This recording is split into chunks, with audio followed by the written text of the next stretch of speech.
Bukod sa kanyang prestihiyosong karir bilang executive sous chef sa isang hotel, ang una kong makaka-collab ay isa ring vlogger and culinary artist. At dahil Chinese cuisine expert siya, minarapat naming magluto ng dalawang version ng isang putahe na hindi nawawala sa handaan tuwing Chinese New Year. So very special yung ating farm-to-table collab kasi yung makakasama nating kusinero, Michelin selected lang naman yung kanyang hinahawakan, di ba? Isa sa mga malulupit nating pangbakbakang kusinero na nakasama na rin natin sa iba pang mga events. At syempre, dahil nga nalalapit na ang Chinese New Year, bibigyan din namin kayo ng dish na pwedeng-pwede ninyong gawin sa inyong bahay. So for our collab, makakasama natin the great Chef Welly in action. Yes, sir! Ay, Yes! Chef Welly, anong potahe ang ituturo natin sa ating mga food explorers? sa ngayon gagawa tayo guys ng beef broccoli. Beef broccoli. Yes. Chef, isa ba to sa mga staples talaga ng Chinese cuisine? Yes, chef, yes. Mga ilang orders ng beef broccoli ang dinidispatch ninyo araw-araw sa Manho? Sa outlet lang ng mga 200 order siguro. Per day yan, ah. 30. Grabe. So, kabisado mo talaga Yes, to. yes. Kaya naman, maganda dito sa collab natin, Food Explorers, dahil kami ni Chef Welly, parehong-pareho yung ingredients na meron kami. Pero, papakitaan namin kayo ng iba't ibang interpretation. Chef Welly will give you yung restaurant Michelin rated or selected na recipe. Ako naman, sarili kong interpretation. J.R. Royal yan, farm to table naman. So, Chef Welly, So, turuan mo yung ating mga food explorers nung technique mo, ah. okay, Ready ka na, Chef? ready na, chef. Alright, let's roll! So, unang gawin natin is ihiwain muna natin yung beef. Kailangan ko lang nung filet mignon. Kasi, Chef, yung sa'yo, traditional na Okay. na beef broccoli yung take mo. Yung sa akin kasi, gagawa ko ng steak tartare. O yun. So, kailangan ko dyan, for steak tartare, kailangan natin yung pinaka gitna, yung mignon, filet mignon. So, ito, tanggalin lang natin guys yung yung litid. Kasi minsan, ito yung matigas eh. So, sobrang dali lang to ha. Sobrang dali lang to gawin sa bahay. So, since walang heat transfer na mangyayari doon sa ating protein, we just wanna make sure na walang mga litid-litid or taba-taba yung ating isa-serve. So, we make sure na we remove all of those para syempre maganda yung experience ng ating kakain. Meron kasing part ng meat na medyo matigas, part ng beef. Pero ito naman is tenderloin, hindi masyadong matigas. So basically, when we say steak tartare, it's a dish, it's a beef dish served raw. Yep, you heard me right. Hilaw po siyang sinaserve. So, a few things that you have to remember when you're going to do it at home. Make sure yung temperature ng meat natin is chilled ito. Slightly frozen, actually, yung mas magandang atake so that you can cut your beef ng mas malinis. And of course, after you have processed this, you make sure na ibabalik mo siya ulit sa fridge or ilagay sa isang environment na hindi may expose sa danger zone, which is yung mainit or delikadong temperature. Simple lang siya. You just cut your tenderloin into small pieces, small dice, and then we will season this. Normally, or traditionally, you would season this with Dijon mustard and some other spices and herbs. Pero since Chinese version yung gagawin natin, we will be using yung oyster sauce, light soy sauce, and also sesame oil para doon sa pang-finish natin doon sa ating tartare. And then for the vegetable components naman natin, we will just straight up saute it, tapos toss natin with the same sauce na ginagamit natin for beef broccoli.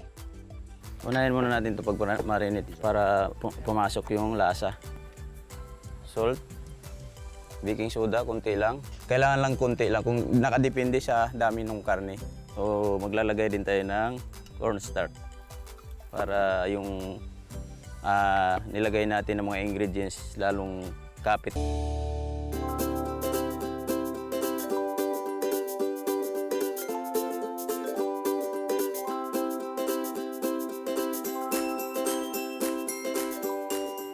Season it with oyster sauce, light soy sauce, some sugar. Mix lang natin. And then finally, yung ating sesame oil. That's it for our meat. And then of course, i-cover lang natin ito and then ilalagay sa ibabaw ng iced na bowl.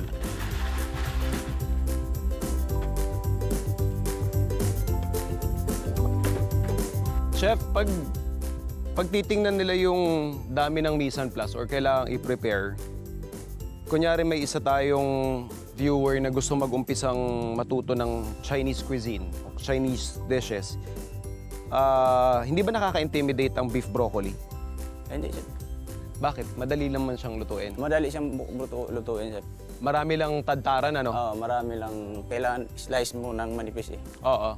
Para hindi siya matigas. Mayroon kasing part, halimbawa dito sa atin, mayroong sa lokal natin, yung madalas natin makikita sa palengke, yung beef brown. Medyo may Makunat yon. makunat yun. Oo. So, kailangan mo rin yung slicein talaga ng maninipis. Pag nagluluto ng beef broccoli, pinapakuluan nila eh. Hindi yung ganun yung procedure talaga pag Chinese cuisine talaga. Kumbaga, sa pag beef broccoli, kailangan mo siyang i-advance marination. So, lagyan natin yung broccoli, kumukulong tubig.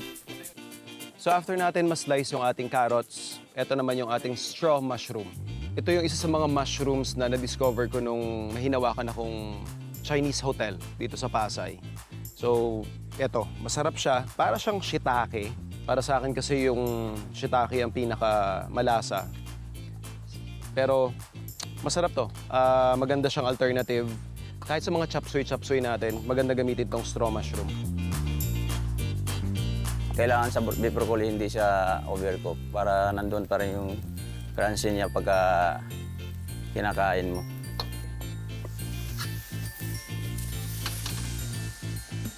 Chef, may tanong ako dyan sa wok action na yan. Chef.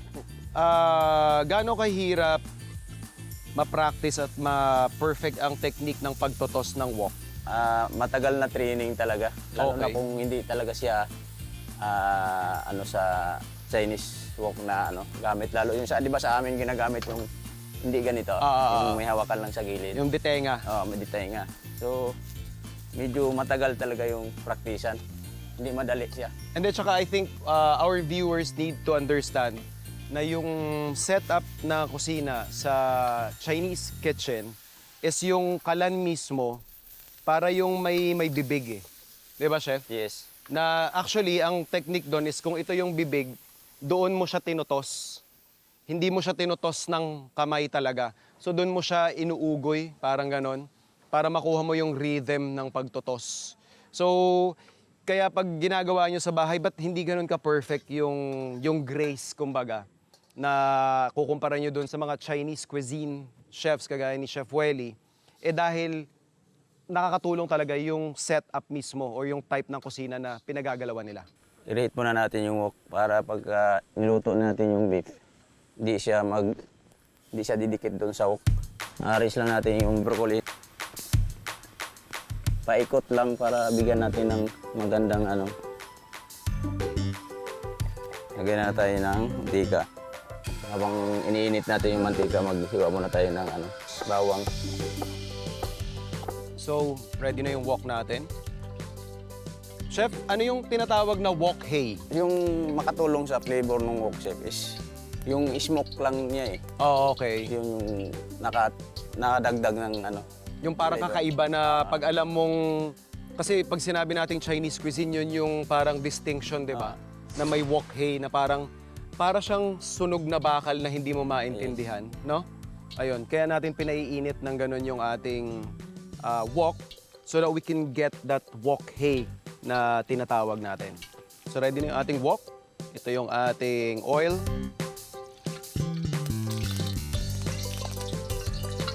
Yan. After nyan, babalik lang natin yung excess. I'll start with our aromatics. Then yung ating broccoli.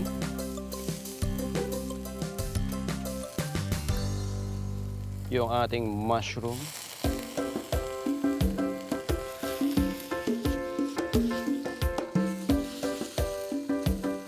Then we'll season this with light soy sauce. Gisa na natin yung garlic at saka luya.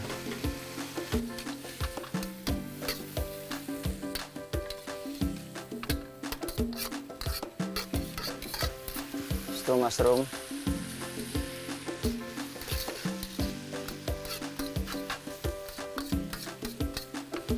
So, maglagay tayo ng oyster. Oyster. Light soy. Lagay din tayo ng o sauce. So, lagay tayo ng konting tubig. Sugar, konti lang para ma-balance yung lasa. Dark soy.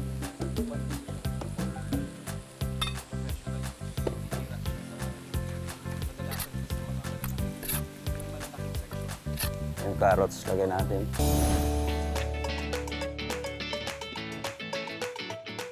So Binondo Boys, we conceptualized it, bringing Binondo to different parts of Manila. It's how we show our creativity. For the concept of Filipino-Chinese, one, it's comforting, it's warm, it's also, again, familiar. We didn't bind ourselves in tradition, how we season our food, how we want to present it, what we want to add, even if it's not traditional, as long as it will taste good to us, then we'll be happy to serve it to everyone. Binondo Boys ang isa sa mga halimbawa ng nauusong micro-dining concepts ngayon. This refers to a highly curated and intimate restaurant that caters to a small number of guests at a time. But don't worry, food explorers. You will always have a seat anytime within the day dahil 24 hours silang bukas. It's more of it's easier to expand. You know, you have small spaces everywhere and then you put up a small team and then a small capital. 24 hours kasi it's more of surprising also that we get the late night crowd. We start a good crowd at 8 p.m. going through 4 to 5 a.m. Sa kanyang pagbabalik sa Farm to Table, ganadong-ganado na si Vince Maristela na tikman ang mga pagkain binabalik-balikan sa Binondo Boys.